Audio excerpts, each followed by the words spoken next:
Bom dia, queridos irmãos. Estamos iniciando mais uma mensagem de esperança. Uma mensagem de amor, paz, alegria. Uma mensagem de fé, de edificação, de fortalecimento.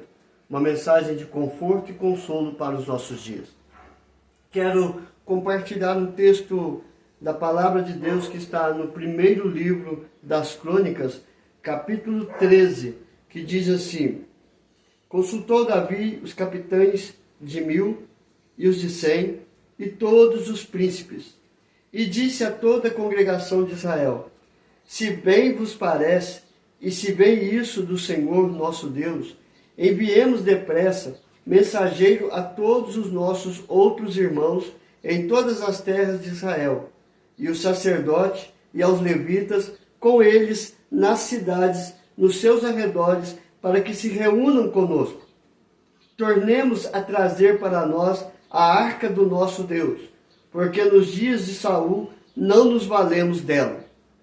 Então toda a congregação concordou em que assim se fizesse, porque isso pareceu justo aos olhos de todo o povo. Reuniu, pois, Davi a todo o Israel, desde Sior do Egito até a entrada de Ramate, para trazer a arca de Deus de Quiriate Jearim. Então Davi com todo o Israel subiu a Balaá, isto é, a Quiriate Jearim, que está em Judá, para fazer subir dali a arca de Deus, diante da qual é invocado o nome do Senhor, que se assenta acima dos querubins. Puseram a arca de Deus num carro novo e a levaram da casa de Abinadab, e Uzá e Aiô guiavam o carro. Davi e todo Israel alegravam-se perante Deus, com todo o seu empenho, em cânticos, com harpas, com alaúdes, com tamborins, com símbolos e com trombetas. Quando chegaram à eira de Quidom, estendeu Uzá a mão à arca para a segurar, porque os bois tropeçaram. Então a ira do Senhor se acendeu contra Uzá e o feriu por ter estendido a mão à arca, e morreu ali perante Deus. Desgostou-se Davi porque o Senhor irrompera contra Uzá, pelo que chamou aquele lugar Pérez Uzá, até ao dia de hoje. Temeu Davi a Deus naquele dia e disse: Como trarei a mim a arca de Deus? Pelo que Davi não trouxe a arca para si, para a cidade de Davi, mas a fez levar à casa de Obed-edom, o geteu. Assim ficou a arca de Deus com a família de Obed-edom 3 meses em sua casa, e o Senhor abençoou a casa de Obed-edom e tudo o que ele tinha. Irmãos, a arca da aliança, ou a arca de Deus, representava a presença de Deus no meio do povo. Esse episódio, a arca da aliança não estava em Jerusalém. E assim, Davi chamou o povo para se reunir e consultou ao povo para trazer de volta a arca da aliança para Jerusalém. Ele diz aqui claramente: tornemos a trazer para nós a arca do nosso Deus, porque nos dias de Saul nós não nos valemos dela. Davi queria que a arca da aliança estivesse em Jerusalém. A presença de Deus estivesse no meio de todo o povo de Israel. Por isso, teve esta vontade de buscar a arca e trazer e levar para Jerusalém. E assim, o povo se alegrou e foram buscar a arca. Puseram no carro novo e, comandando o carro, estava Uzá e Aiô. Eles guiavam o carro que estava conduzindo a arca de Deus. Entretanto, houve um acidente Os bois tropeçaram, a arca estava para cair, e Uzá estendeu a mão com uma boa intenção de proteger a arca da aliança. E Deus se irou com isso, e Uzá morreu perante a arca de Deus. Davi, então, perguntou a si mesmo: como trarei a mim a arca de Deus? Porque ele estava desgostoso com aquilo que havia acontecido com Uzá. E ele leva a arca de Deus para a casa de Obed-edom, e ali esta arca permaneceu 3 meses. Tanto a família de Obed-edom e tudo o que ele tinha foi abençoado pela arca de Deus, que simboliza a presença de Deus no meio do povo. Irmãos, o que tem a ver isso com os nossos dias de hoje? Isso mostra para nós o quanto é importante ter a presença de Deus dentro do nosso lar. A presença de Deus na família. Às vezes nós procuramos tanto uma religião: eu nasci assim, eu vou morrer assim, eu me converti, eu vou viver desta forma, nesta determinada religião, eu fui ensinado pelos meus pais nesta religião. Nós nos preocupamos tanto com religião, com religiosidade, com preceitos humanos, que a minha religião, ela vive assim, eu tenho que fazer desta forma, e nós nos esquecemos de viver claramente a presença de Deus em nossa vida e em nossa família. Davi estava se preocupado com isso. No reinado de Saul, a arca de Deus, ou a arca da aliança, estava distante de Jerusalém. E agora Davi, que estava reinando sobre Israel, e Davi falou assim: olha, nós temos que ir lá e buscar de volta, trazer de volta a arca de Deus e colocar aqui em Jerusalém, porque nós queremos a presença de Deus no meio do povo, nós queremos a presença de Deus aqui conosco. E ele vai e se empenha com isso. Algo que me chama a atenção é que no trajeto da arca, Davi e todo o povo louvava e adorava ao Senhor, com cânticos, com harpas, com alaúdes, com tamborins, com símbolos e com trombetas. Porque aonde está a presença de Deus, ali há festa, ali há louvor, ali há adoração. A verdadeira adoração é fruto de um coração que busca servir ao Senhor. Não é cantar, não é tocar bem instrumentos, mas é um coração desejoso de servir a Deus de coração e de alma. Então, irmãos, como buscar a presença de Deus? Como que nós vamos ter a presença de Deus dentro do nosso lar? Como viver com a presença de Deus dentro do nosso lar? Perguntas que nós precisamos responder. E esse texto mostra para nós como buscar a presença de Deus, como viver a presença de Deus e o que acontece quando Deus está presente em nossa vida e em nossa família. A primeira coisa que nós vamos ver que como buscar a presença de Deus. Para buscar a presença de Deus, nós precisamos ir até aonde o Senhor está. A grande pergunta é: onde o Senhor está? A palavra de Deus diz que Deus está em todo lugar. Deus é onipresente, Ele está presente em todo lugar. Mas quando nós vamos para a palavra de Deus, nós vamos entender que a palavra de Deus aponta para que Deus está onde Ele é buscado de todo o coração, de toda a força, de todo o entendimento. É nas Escrituras Sagradas que nós vamos encontrar o caminho, a verdade e a vida. É nas Escrituras Sagradas que nós vamos ver que Deus é Espírito e importa que os seus adoradores o adorem em espírito e em verdade. Nós vamos ver nas Escrituras de Deus, nas Escrituras Sagradas, que Deus se revela através da natureza. Os céus contemplam, os céus revelam a glória de Deus e o firmamento anuncia as obras de suas mãos. É nas Escrituras Sagradas que nós vamos ver que a palavra de Deus, ela é pura, ela é eficaz, ela edifica, ela fortalece, ela sustenta. Porque é na palavra de Deus que nós vamos ver que Deus nos amou de uma tal maneira que enviou Cristo Jesus para morrer na cruz em meu lugar, em nosso lugar. Então, onde é que o Senhor está? É nas Escrituras Sagradas que nós vamos saber onde Ele está. Ele só vai estar no teu coração se você buscá-lo de todo o teu coração, de toda a tua força. E para buscá-lo, você tem que conhecer as Escrituras Sagradas. Você tem que meditar nas Escrituras Sagradas. Porque é aqui que está aonde nós vamos encontrar ao Senhor. Nós podemos encontrá-lo numa igreja, numa reunião, numa oração. Nós podemos encontrar a Deus meditando nas Escrituras.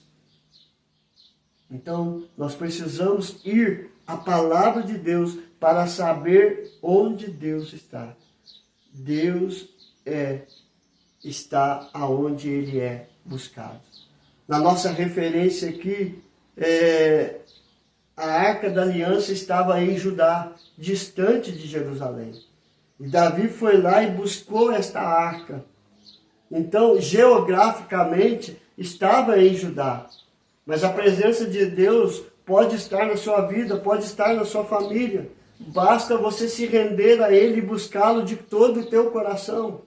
E Ele vai estar presente em tudo na sua vida e na sua história. A segunda coisa que nós temos que responder: como viver na presença de Deus? Você pode ter ficado indignado na leitura aqui, assim como Davi ficou desgostoso do que aconteceu com Uzá. Uzá teve uma boa intenção, a Arca da Aliança iria cair, mas não era o serviço de Uzá colocar a mão na arca, que simbolizava a presença de Deus. E isso tinha os levitas que eram responsáveis por cuidar da Arca da Aliança. Então, queridos, ele colocou a mão com boa intenção. Boas intenções não agradam a Deus. E há um ditado que diz que o inferno vai estar cheio de boas intenções. Deus quer pessoas que busquem a Ele, e buscar a Ele significa deixar a vida de pecado para viver uma vida que agrade ao Senhor. E uma vida que agrade ao Senhor é a vida que obedece à palavra dEle, que obedece às Escrituras. O que é para eu fazer, o que é para você fazer, o que é para nós fazermos, nós vamos fazer. Mas o que não é para fazer, não é. Então a intenção era boa, mas não era ele que tinha que pôr a mão ali. Então ele foi punido pela sua desobediência, porque ele não obedeceu os princípios bíblicos. Então, para vivermos na presença de Deus, eu tenho que conhecer as Escrituras, eu tenho que conhecer os princípios bíblicos, e os princípios bíblicos são tão simples. Amar a Deus sobre todas as coisas, amar o próximo como a ti mesmo, obediência às Escrituras Sagradas, viver em retidão, viver uma vida de integridade, ser fiel às Escrituras, ser fiel a Deus, ser fiel à família, ser fiel no trabalho. Esses são princípios e preceitos bíblicos. Boa intenção não resolve a situação. O que resolve a situação do ser humano é uma vida de obediência à palavra de Deus.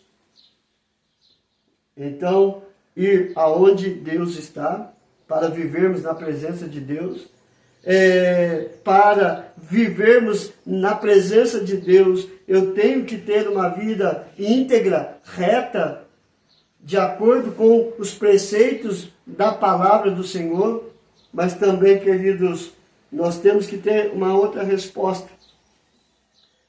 O que acontece quando nós vivemos na presença de Deus? Nós somos abençoados. Davi, ele levou a arca da aliança para a família de Obed-edom. 3 meses na casa de Obed-edom. E o Senhor abençoou a casa e tudo o que ele tinha. Quando nós entregamos a nossa vida nas mãos do Senhor, quando nós decidimos, através da fé, crer, confiar em Deus, nós somos abençoados.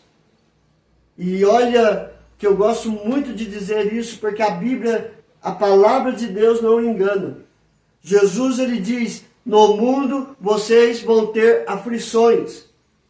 Então, mesmo vivendo na presença de Deus, nós não estamos livres das lutas, das aflições, dos problemas, das enfermidades. Nós não estamos livres. Mas uma coisa é certa, a palavra de Deus diz que nós somos abençoados. Então, se nós somos abençoados em toda e qualquer situação, eu posso confiar em Deus, porque a presença dele me diz, me prova, me comprova, me firma, me confirma, reafirma que eu serei abençoado, independente das lutas, independente das provações. Deus vai abençoar a minha vida, abençoar a minha família, abençoar o meu trabalho, porque a presença de Deus é real. Basta confiar. Basta você deixar Deus ser Deus da sua história. Então Davi, ele quis a presença de Deus na cidade de Jerusalém, no meio do povo. E ele buscou a presença de Deus, levou o povo a adorar a Deus e levou, através de Obed-edom, a enxergar que quando a presença de Deus está no meio do povo, nós somos abençoados. O que falta para o nosso país, o que falta para o nosso estado, o que falta para a nossa cidade, o que falta para a nossa casa é a presença de Deus. A religião é importante porque ela aponta para Deus. Mas o que eu preciso mais é da presença de Deus na minha vida, na minha história e na história da nossa nação. Que Deus nos abençoe, queridos, hoje e sempre. Vamos orar? Senhor, nós precisamos da Tua presença. Não somente a minha casa, não somente a minha vida, mas a nossa cidade, as famílias desta cidade, o nosso estado, ó Pai, o nosso país, precisa urgentemente da presença do Senhor a nos guiar, a nos fortalecer, a dar sabedoria, a dar entendimento, para fazermos escolhas certas, escolhas que vão abençoar a nossa nação, vão abençoar o nosso povo. Nós precisamos, ó Pai, da Tua presença a abençoar a nossa vida e a nossa família. E assim como diz um cântico, entra na minha casa, entra na minha vida, mexe com as estruturas, sara, cura, liberta, restaura tudo que precisa ser restaurado, ó Pai. Mas não permita que nós possamos viver na vida de pecado, distante de Ti, longe da Tua presença. Mas precisamos do Senhor para hoje, para este momento. Incomode, Senhor Deus, os nossos corações a buscar a Tua presença, a viver na Tua presença e entender as bênçãos que o Senhor tem derramado quando estamos na Tua presença. Coloque a Tua mão sobre cada família, sobre cada casamento, sobre cada filho, ó Pai, restaurando, fortalecendo, vivificando. Que o Senhor seja a presença real em cada um, Senhor, para que possamos realmente viver debaixo da Tua vontade e a tua vontade ela é boa, perfeita e agradável. Perdoe os nossos pecados, aumenta a nossa fé, abre as portas para os desempregados, ó Pai. Cura todos os enfermos, mas seja feita a tua vontade. É o nosso clamor, em nome do teu Filho amado Jesus. Amém e amém. Queridos, que Deus te abençoe e até amanhã, se Deus quiser.